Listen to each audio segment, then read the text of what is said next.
Hello everyone, welcome back to physics. In the previous lecture we have studied the Coulomb's law, and now we are going to solve numericals based on the Coulomb's law. Okay, so first of all we are going to get started with the exercise question number 12. It is already in front of you.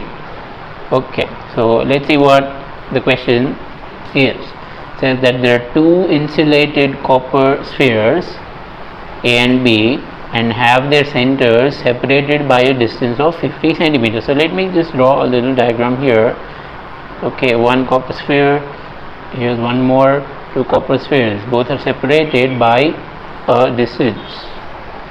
Okay, that distance is 50 centimeters. Alright, and if the charge on each of the sphere is, right, so we are given the charge on the first and the second both is equal, and let's say that charge is Q, and that charge is 6.5 into 10 raised to minus 7 Coulomb. Okay, so we know the charge on both of these is equal, and it is 6.5 into 10 raised to minus 7 Coulomb. Now the question is, what is the mutual force of electrostatic repulsion? Obviously both of them have the same charge, that is, they are like charges, and that's why they will repel. We just have to find out the force of electrostatic repulsion. So this is obvious case of the Coulomb's law. So the Coulomb's law is, in magnitude you have F is equal to K Q1 Q2 divided by R square. I'm not putting modulus over here because I already recognize that both of these are going to be positive, right? I'm just assuming they are both positive. Even if they are both negative, we'll still have the same answer, right? So that's all for the formula, and what you have to do now is you have to put these values here. So let's see what we have. K's value, hopefully you do remember, it's 9 into 10 raised to 9 in SI units. We're going to use SI units always, multiplied by the value of Q1 and Q2. Well, both of these have same value, so I'm just going to write 6.5 into 10 raised to minus 7 square, because both of them have the same value, divided by R square, the distance square. Distance is 50 centimeter. You can't write 50, must write 0.5 because we have to use meter, which is the SI unit. So 0.5 square, and then all that remains for you is to calculate this, which I'm sure you can do easily. And again, do not forget the SI unit of force, Newton. Okay, so when you write your answer, make sure you are putting in the correct units. Alright, so that's really all for the part A of this problem. Okay, let's go back and read the part B of this question. Okay, so the question says, what is the force of repulsion if each sphere is charged double the above amount? Okay, so what that means is the charge on the spheres A and B both is not 6.5 into 10 raised to minus 7, but it is double. Okay, right? So Q is double, right? The charge is double, and the distance between them is halved. So what we have is that Q is doubled, but the distance R is halved, right? So obviously this force is going to change. So let's do it on this new page here. So what we have is, we want to find F dash, right? But we know for a fact that the charge is doubled.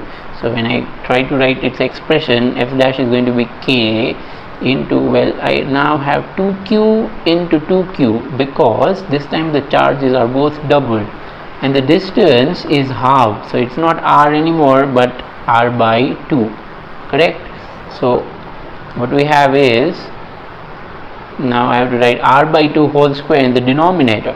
So finally, I'm sure you recognize that if we leave this part K, Q, Q, that's Q square divided by R square separate, and we do handle the numbers over here, let's see what we get.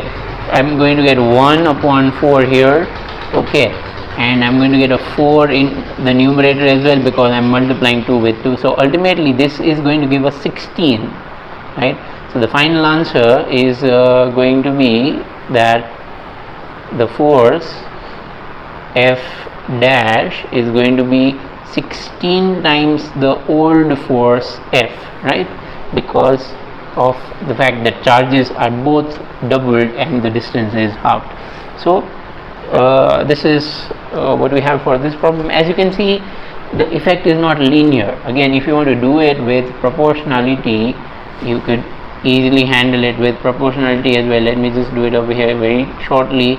It's that force is proportional to Q1 Q2, obviously the magnitude of charges, divided by the square of distance. So you can easily say that if charge Q1 is doubled, if charge Q2 is doubled, the force is going to become 4 times, right? And just like that, if the distance is halved, you're going to get 1 upon 4 in the denominator, right? So ultimately you get the 16. Okay, so that's it for this little problem. All right, now before we go on to the question number 13, I want you to solve a few more questions from the textbook which are about the Coulomb's law and everything that we have studied so far. Okay, so the questions that I want you to do on your own are, okay, so these questions, homework questions, are question number 1, question 2, question 3 and question 11 from the exercise. Okay, so these are the questions that you have to solve from the exercise, and you have to solve alright, so that's it for the moment. You solve these questions 1, 2, 3 and 11 from the exercise, and then once you're done with that, we are going to proceed to the question number 13 from the exercise. Okay, so hopefully you are going to finish these very quickly and very easily. Again, don't forget the basics, the Coulomb's law, the charge of an electron, proton, okay, the value of Coulomb's constant, which is 9 into 10 raised to 9 in SI units, and all that. Okay, so let's go ahead once you are done. Hello back there. Now that you have finished those questions, we are going to solve this question number 13. This question number 13 is directly based on the question number 12 that we just solved before a while. Okay, so let's read this question. It says that suppose the spheres A and B, suppose two spheres A and B in the exercise question 12. Okay, so I hope you remember the question number 12 was saying it as follows, that okay, here's one sphere and here's one more, okay, and the distance between them is 50 centimeters. Okay, right? Okay, so this was basic, and each of them, let's call this A and this one B. So each of them had same charge, that is QA is equal to QB, and that charge was equal to 6.5 into 10 raised to minus 7 Coulomb. Okay, so this is what we have. Yeah, so coming back to this question now, so it's saying that suppose the two spheres A and B in the exercise question 12 have identical sizes, that is both of them have same size, like that. Okay, and a third sphere of the same size but uncharged is brought in contact with the first and then brought in contact with second. Okay, right, let's go slowly. It says that we've got a third sphere. Okay, so let's say here's that third sphere. It's first brought in contact with A, alright, Fine. So that's what we are doing. At the start we are assuming that this has zero charge because it's not mentioned what it was. Okay, so what we have is the sphere C, which is identical to A, touches A, right? Okay, and then we remove C, and after a while the situation could be as follows, that C is we don't know where, it's not touching A, and it's not touching B either, right? It's just that A is here now and B is still here, right? But C is not touching A, right? So that's the situation. And then brought in contact with the second that is B. So let's see this whole thing again. What we have is this sphere C. Okay, the sphere C first touches A. Oops. Okay, the sphere C first touches A, right? And then it is removed from A, that is, it's sent away, like I've shown in the next diagram, right? And then it is brought in contact, that is, it's made to touch the second, the B. Okay, so after a while what we're going to have is that, well, A is here, A is here, okay, B is here, no problem with that, but now C is going to be touching B, right? So this is what we have, right? So that is the sphere C is touching A, then it's removed from there, and then it touches B, okay, and finally, okay, let's read the question again, and finally removed from both, that is, now the sphere C is not going to touch A or B, it's just removed from everything. So the final diagram, as I'm going to draw over here, will look to be as follows. Okay, so here is your final diagram. Here is A and here is B, right? And there's no C anywhere now, right? But what has happened in all this, right?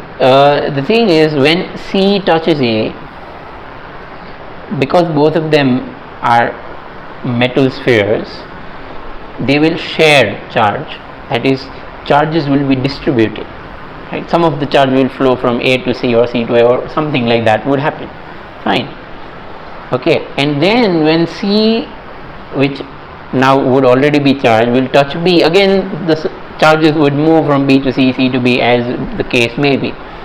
So that's why, because of C touching A and B one by one, the charges on A and B are no longer going to be 6.5 into 10 raised to minus 7.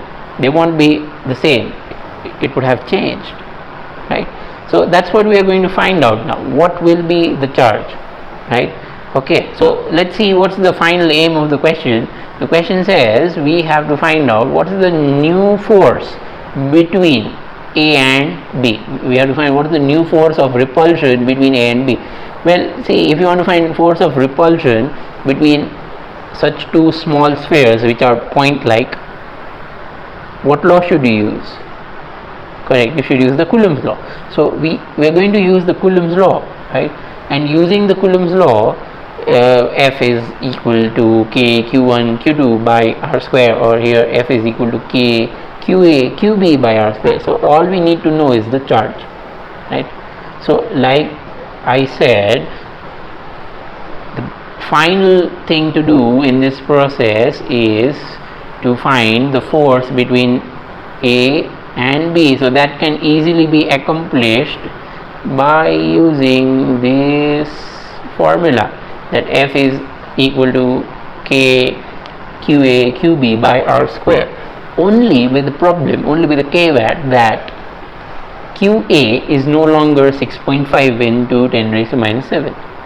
Same thing about QB, it's going to be changed because of C touching these spheres.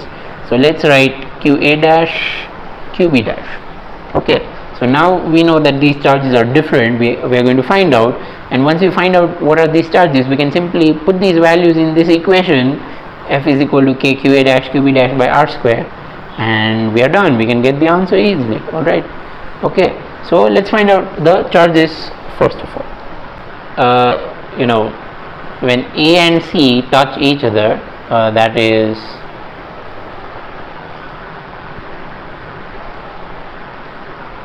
over here, right? When A and C are going to touch each other over here, what happens is that because both are identical, the charge on both of them will be equally distributed, right? But equally distributed from where? From what charge? Well, the answer is that see, A and C together make one system. Okay, so the system, when they touch each other in a system, we can add all the charges. I hope you remember that charge is a scalar and it can be added algebraically. So what happens is that when A and C come together, their total charge is, okay, let's say something, right? And then when they separate out, both of them are going to take equal amount of charge, right? Because of the fact that they are identical. Remember, if let's say one of them was larger, let's say A was larger, then A would actually take more charge. But here the fact is that A and C, in fact A, B, C, all of them are identical. So when A and C will touch each other, okay, and then when they will separate from each other, at that time A and C will split with equal charges. Okay, so let's see first of all how much charge was there on the whole system of A and C. So if you consider that at start A has a charge of 6.5 into 10 raised to minus 7, but at the start C has a charge of 0 coulomb. So total charge on the system of A and C, total charge on the system of A and C together is going to be 6.5 into 10 raised to minus 7 coulomb. Correct, because C has 0 and A has this much, so the total is 6.5 into 10 raised to minus 7 coulomb. So now when they will split, this 6.5 will be divided into two parts. Correct, you understood that? The 6.5 coulomb for the whole system, it will be divided into two parts, one for A and one for C. So after C and A get separated here in this diagram, the charge on A is going to be 3.25 into 10 raised to minus 7 coulomb. Okay, so that's what we have. Now obviously there is no change for B, so it's just going to be 6.5 into 10 raised to minus 7 coulomb.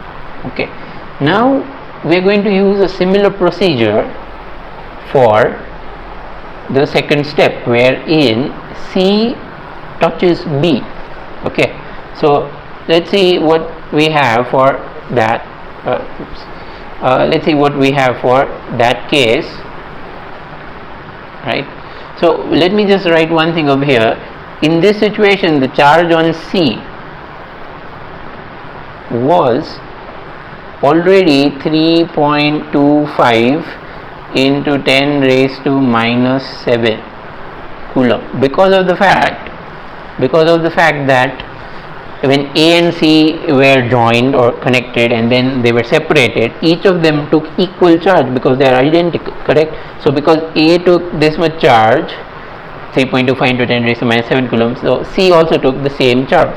Now C and B are going to touch each other, so now we have a new system coming together. Okay, so let's see what's the total charge on the system. Alright, so think of the total charge on the system, right? It's, well, 3.25 for C, and how much for B? Well, at that time B already had a charge of 6.5 into 6.5 into 10 raised to minus 7 coulomb. Correct, right? So B already has a charge of 6.5 into 10 raised to minus 7 coulomb. So now what's the total charge on the system? Well, you just have to add these two, right? So the total charge on the system is QB plus QC. Okay, QB plus QC. So that total charge is 9.75 into 10 raised to minus 7 coulomb. Correct?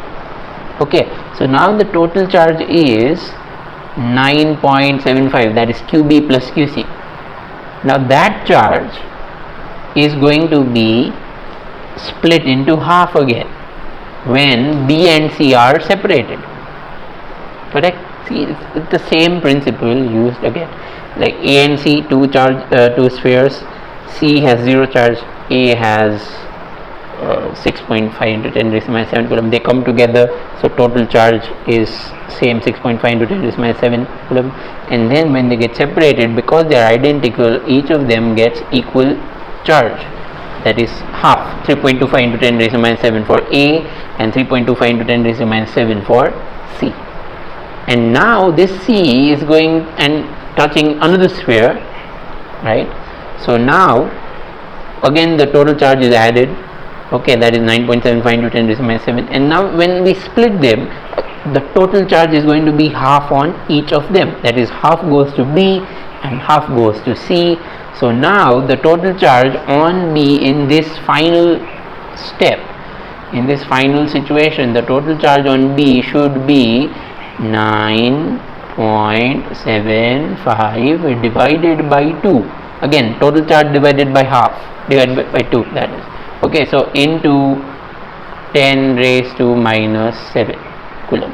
Alright, so finally what this means is that when we want to use this formula, we have summed this whole situation up to this result, that finally the charge on A is Q A dash, which turns out to be equal to, as you can see, 3.25 into 10 raised to minus 7 Coulomb.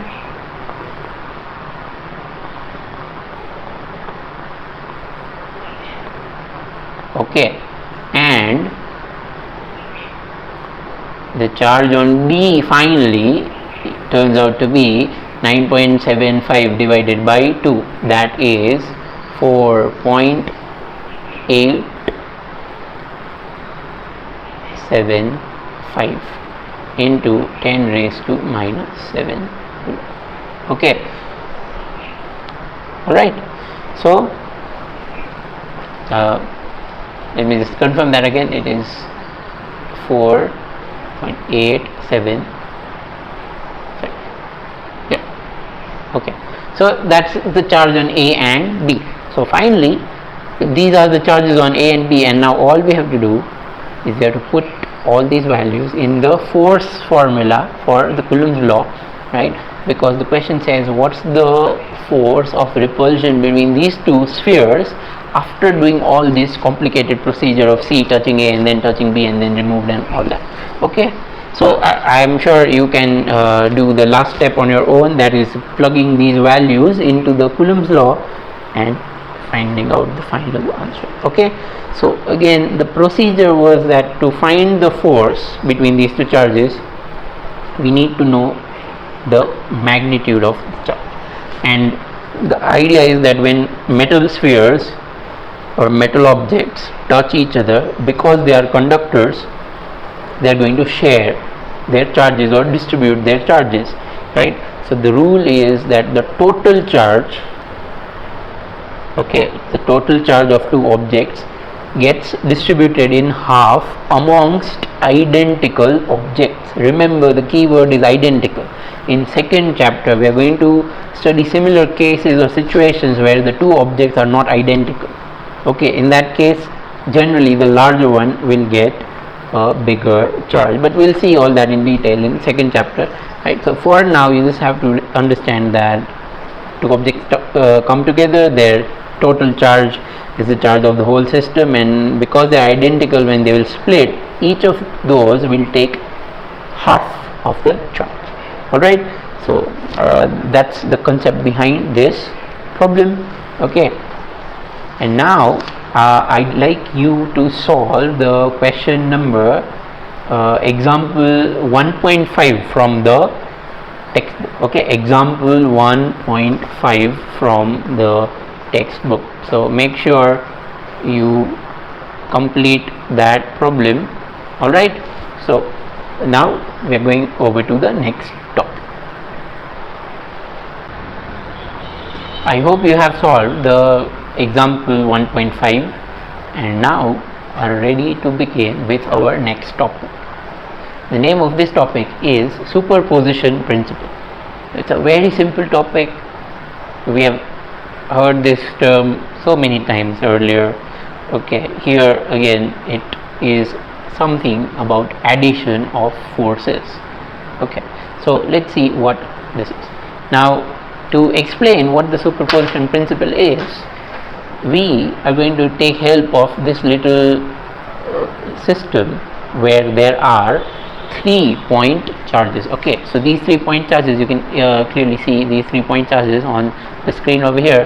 The 3-point point charges are Q1, Q2 and Q3, and let's assume for mathematical simplicity that all of them are positive.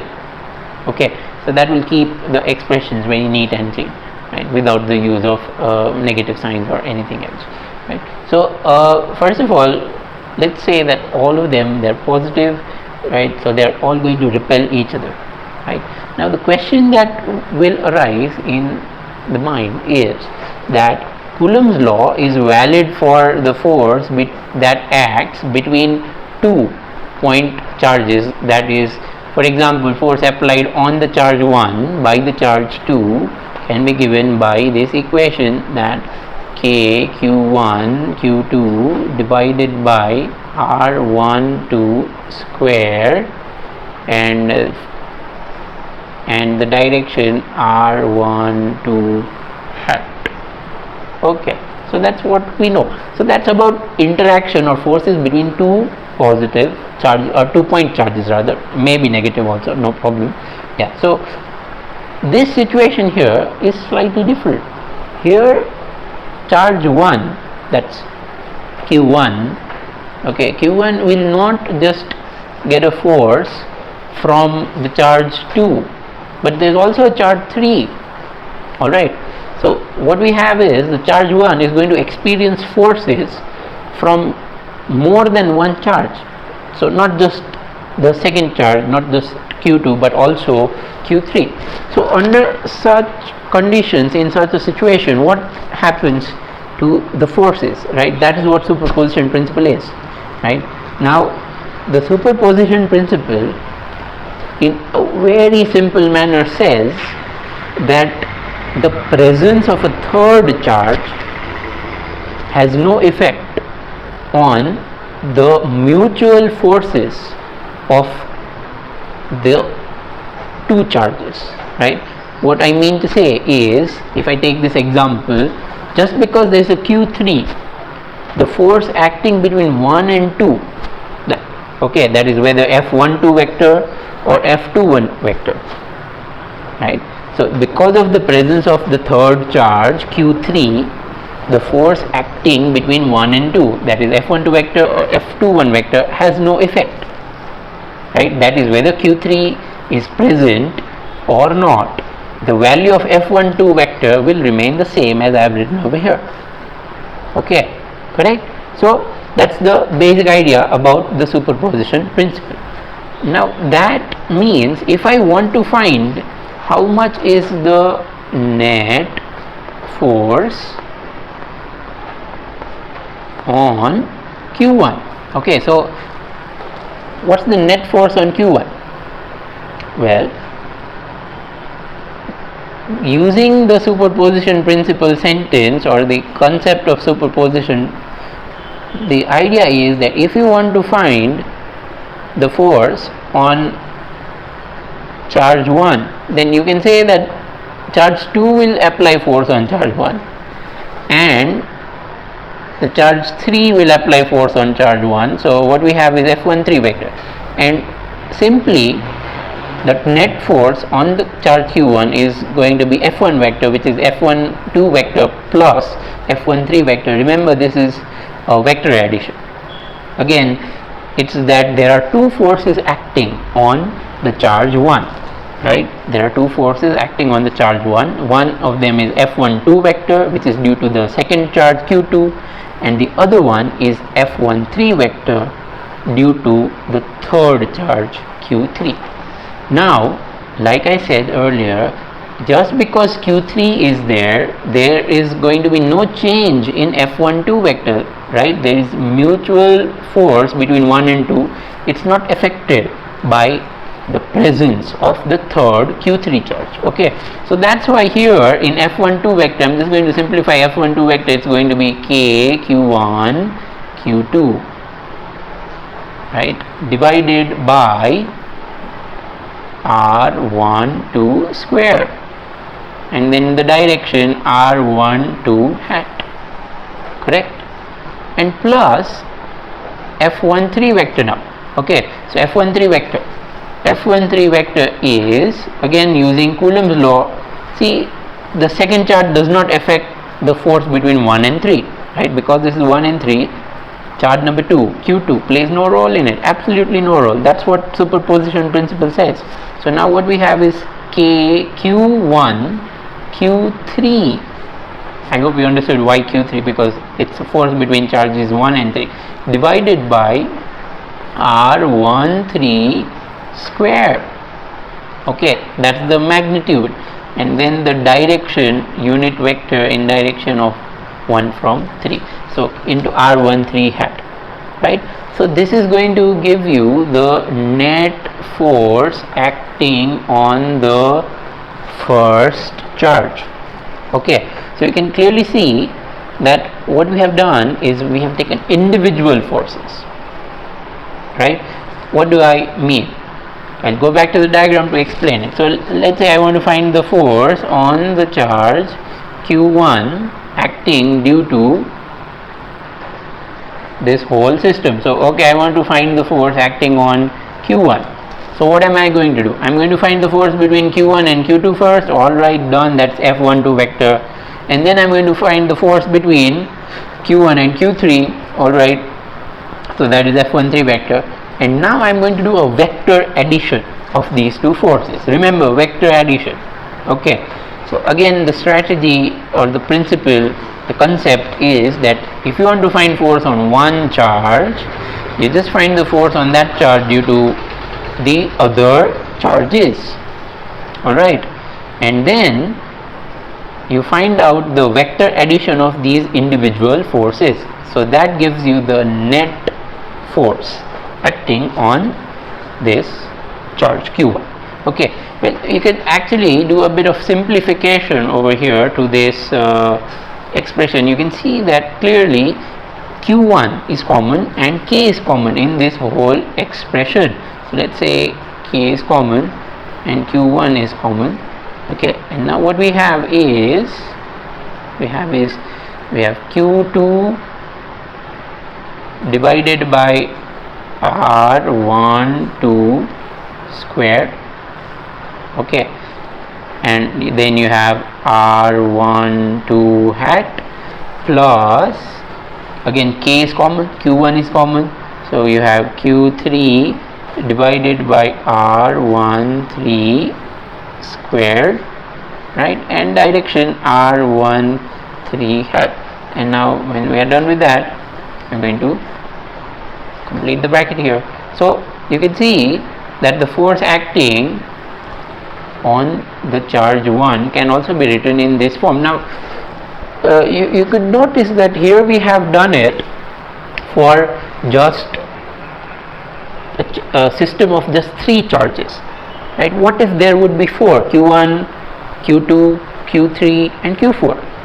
In that case, if you want to find force on first charge, that is F1 vector, then you'll have to add it as F12 vector plus F13 vector plus F14 vector, because now if it have a look at the diagram, what we have is something like, okay, there is one more charge over here, right, isn't it? So now you have 3 forces acting on the first charge, that is force between or force on 1 due to 2, force on 1 due to 3 and force on 1 due to 4. So now you are going to have 3 terms in this equation. So I'll basically have to change it just like this, isn't it, right? So I hope you have grasped the whole concept of it. Okay, so that's what we have for the superposition principle. Okay, now to explain this and to strengthen your concept, I'm going to show you how to solve one problem from the book which uses the superposition principle, and then I'm going to ask you to solve a few more on your own so that your concepts become rock solid. Okay, so let's start with the example 1.7 from the text. Okay,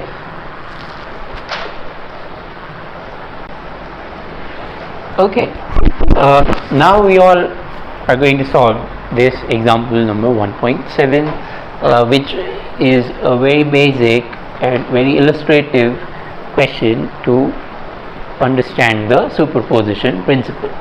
Okay, now before we get started, let me ask you a very simple question. Let's say that there's some object out there in the let's say in a room or in a classroom at your home, somewhere on this earth. Okay, how much and let's say its mass is 2 kg.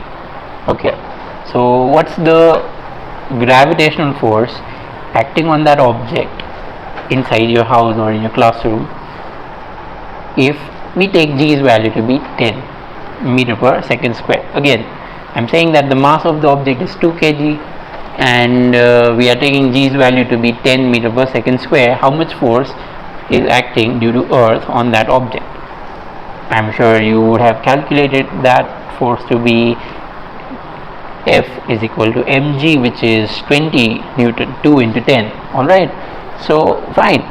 Now if I tell you that okay, this object is this object is let's say falling. Okay, this object is falling down. You have dropped it from somewhere, boom, and it's going to fall down, right? Then while it's falling down, if you apply a force of 10 Newton on it, what will be the total force acting on it, on that object? I'll repeat what I've said.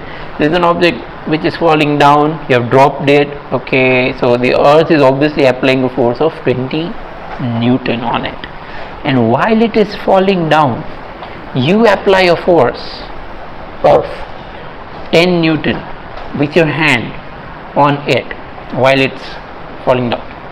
Then what is the net force acting on that object? Okay, so what's your answer? 30, 20 from the earth and 10 by you. So is that what you are thinking? 30? I hope not, because the correct answer depends on direction.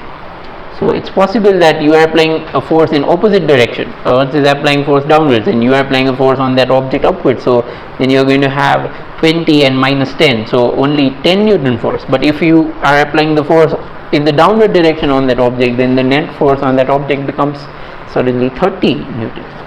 Okay, so you can see the total force acting on that object, it depends on the direction of the individual forces. Well, same story here. See, to do it in a wrong manner, okay, I'm just going to do it very quickly in a wrong manner. Just stay with me, right? Don't get confused.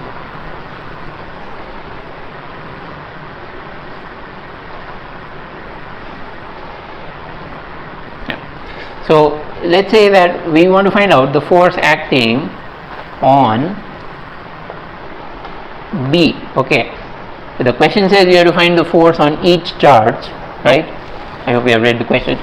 It says that you have to find out the force on each charge if the charges at A, B and C are Q, Q and minus Q respectively, and it's all a equilateral triangle, and you have to find the forces, the length of the side is L. Okay, so if you want to find the force acting on FB, right, trying to find the force acting on B due to A, okay, well, let's see how much force is acting on B due to A, only the magnitude.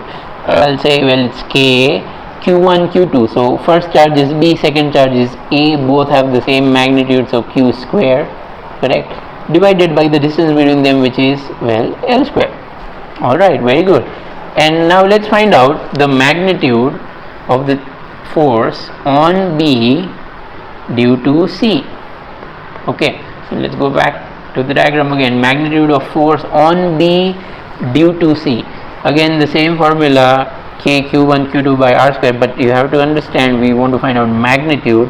So for magnitude you must consider the charges, the absolute value, the magnitude of the charges. So that's why I'm just going to write, well, K Q for B and once again Q for C, not minus Q, because we are using magnitudes, and distance between B and C is also L, and you have, okay, right, so this is also K Q square by L square, and that means the total force on B,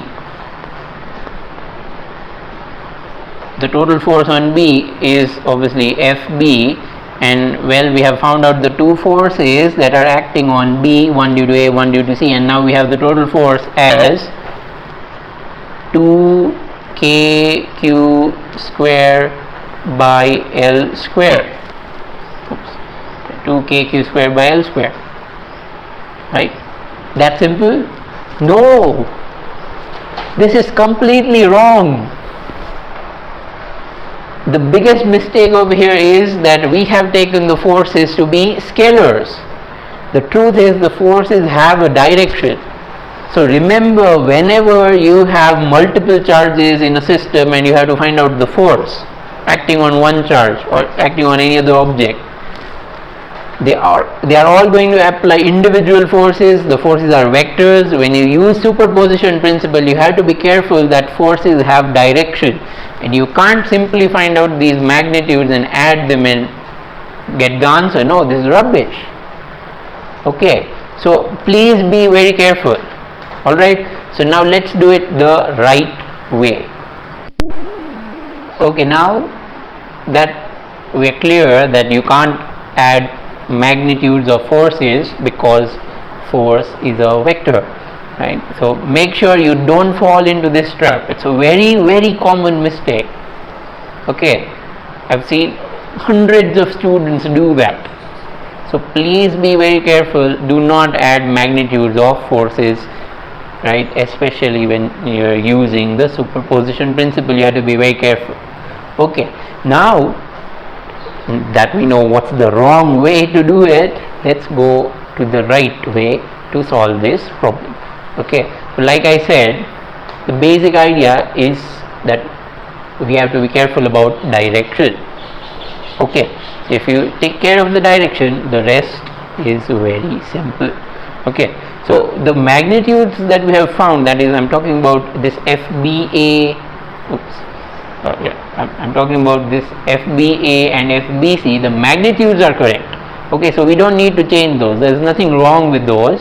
Okay, the only thing wrong was that we added them, which you can't. So let's say these magnitudes, they are obviously, you can see they are equal, correct? FBA is KQ square by L square, and so is FBC, right? So now let's move on with direction. So remember, whenever you come across such a problem, be careful of the directions. Think about directions of the forces. Okay, so the direction of forces is as follows. So first of all, we are going to talk about force on B due to A. Force on B due to A. Okay, so let me just indicate it with a green vector. Force on B due to A. Well, have a look at A and B. Both the charges A and B are Q and Q, that is, both are like charges. Either both are positive or both are negative. Well, in that case, the force on B due to A will be in this direction, right? So I hope that doesn't bother anyone. Okay, I hope that doesn't create problem for you, right? The force on B due to A is in this direction, alright, because of the fact that A will repel B. A will push B away to the right hand side, as you can see in the diagram. Okay, now we go to the next one. the force on B due to C, that is we are talking about FBC vector, force on B due to C. Have a look at B and C. B is plus Q, C is minus Q, so obviously these are unlike charges, and I'm sure you remember that unlike charges attract. So the force on B due to C is going to be attractive, that is it's going to be along this line. Okay, so let me just write that over here as well. So this is nothing but FBC vector. Oh, oops, wrong place to do that. Fine, so that is FBC vector in that direction. Now if you want to find the total force on B, see, clearly this calls for the law of parallelogram for addition of vectors, because these two vectors, FBA vector and FBC vector, they have their common tail. I hope you still remember those laws. It was a long time ago, but you need to. So now we are going to draw the parallelogram over here. We are going to complete the parallelogram, right? And we are going to draw the diagonal.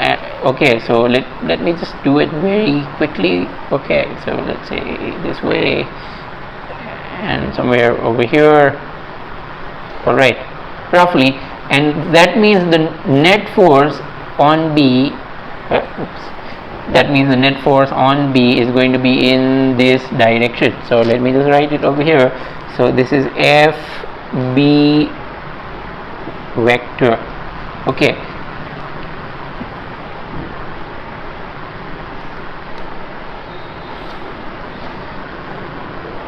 FB vector, right? So FB vector is in that direction. So you can see the net force on B is neither in direction of A nor in direction of C. It's somewhere in the middle. Not only that, if I'm going to just quickly draw this diagram again over here for B. So what we have is, this is one vector FBA and you have this other vector FBC. So what's the angle between the vectors FBA and FBC? It's this angle, correct? And I'm sure you have recognized that this angle is 120 degrees because this is the exterior angle of the equilateral triangle, right? You can go back to that diagram. I'm sure you realize that this angle here is 60 degrees, and that's why the remaining entire angle, okay, so if we go back to this one again, this angle is 60, so the remaining entire angle that we are interested in is 120. So this is the angle we are looking for, 120 degrees. So now if I want to find the net force on B, okay, so let's continue from there. Net force on B. Okay, so because we have to use vector addition, either you could do components, okay, use I cat, j cat and all that, but obviously I'm not going to do that here. What I'll do is I'll use the resultant formula. So the resultant of the two forces FBA vector and FBC vector is going to be FB, which is going to be under root FBA square, correct, plus FBC square.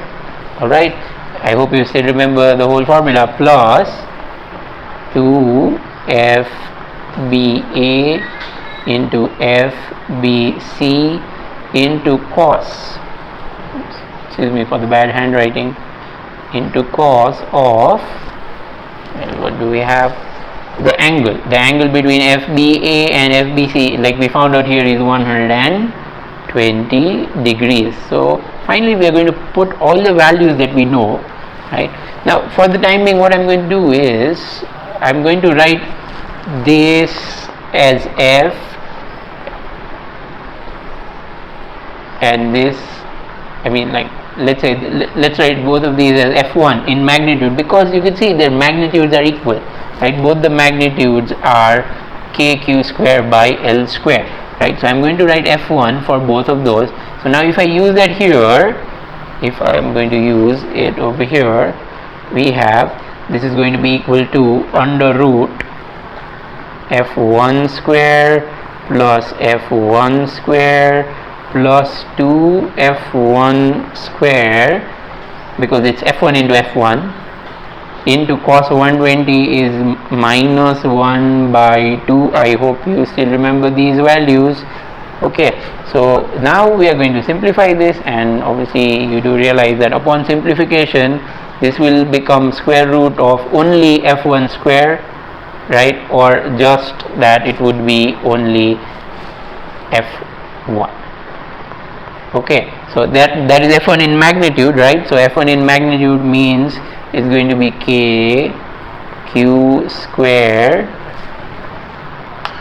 Well, that's not the proper way to write it.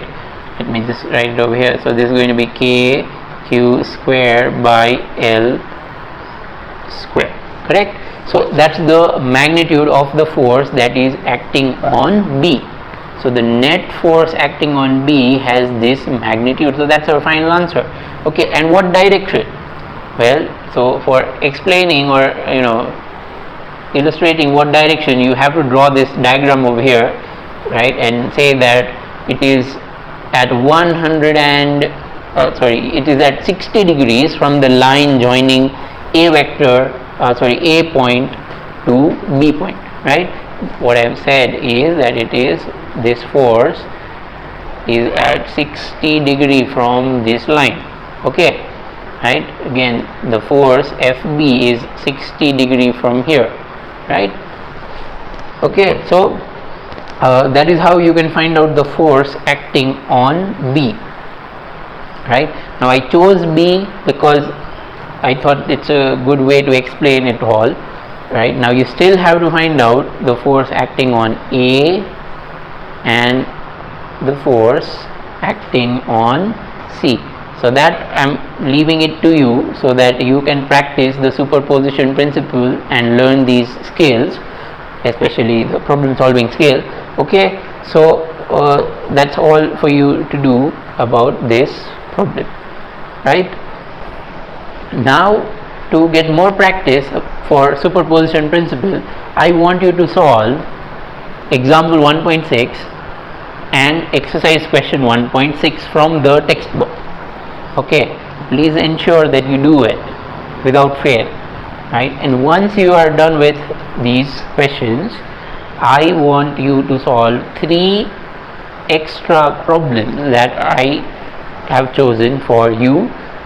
Okay, so I'm going to show you these questions one by one. If required, you can pause the video, note the question down, or take a screenshot, or do any kind of recording that you want, no problem, and get these questions solved. Okay, so give it a good try, right? They are in increasing level of difficulty, so don't go to the third one straight away, you might struggle. Okay, so first of all, you start with question 1. Okay, so here's the question 1. This is a question of one-dimensional system where all the charges are in a straight line. Okay, so that's going to be slightly easier for you, right? Here's the second question, which is, as you can see, it's about a triangle. Okay,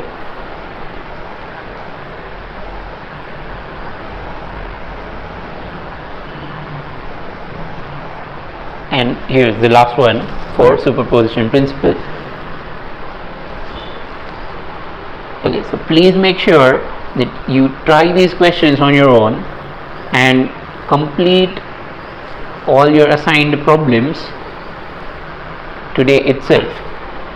Tomorrow evening I am going to post the answers to these extra questions 1, 2 and 3 on the YouTube video comments.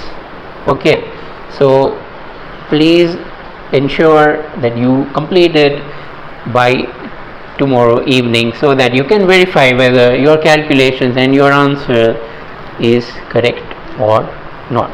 Okay, so see you then in the next lecture, wherein we are going to study about electric fields, right?